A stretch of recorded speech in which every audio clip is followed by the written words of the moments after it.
Musibah itu saudara kullu amrin makruh.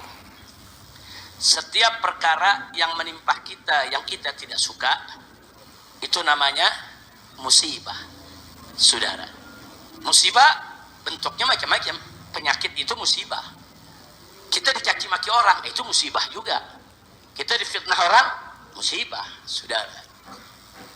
Begitu juga terjadi bencana, itu adalah musibah. Tapi musibah ini saudara, dia merupakan peringatan, adab, saudara, atau ujian.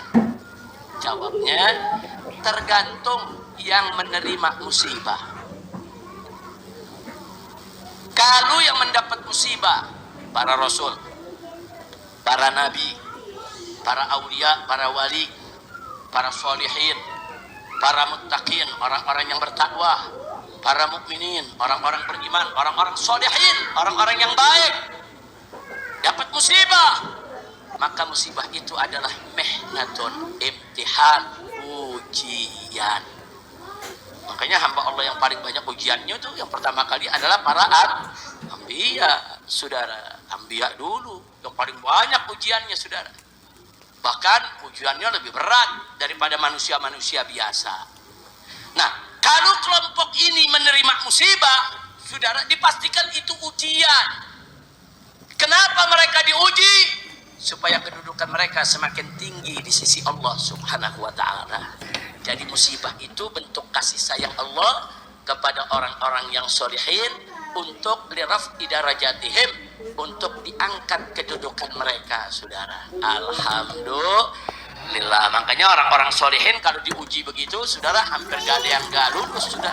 Hampir semuanya lulus karena dasarnya memang sudah kuat. Mukminin, sobirin, syakirin, saudara. Nah, itu kelompok yang pertama, ujian.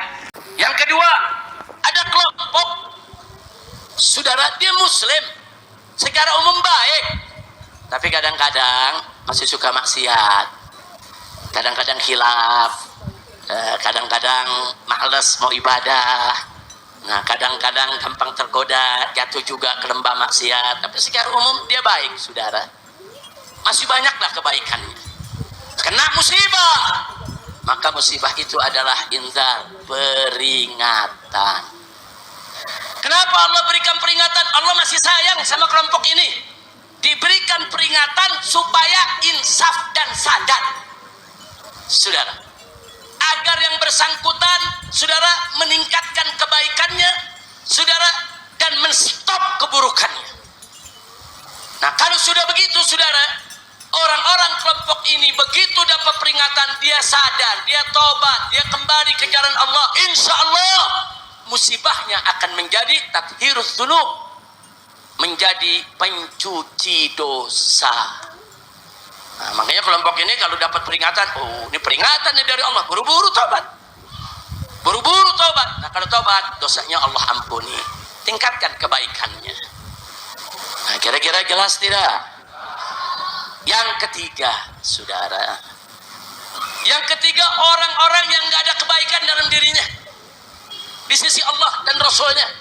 Seperti siapa? Orang-orang kafir yang mengingkari Allah dan Rasulnya, orang-orang musyrik yang mempersekutukan Allah, saudara.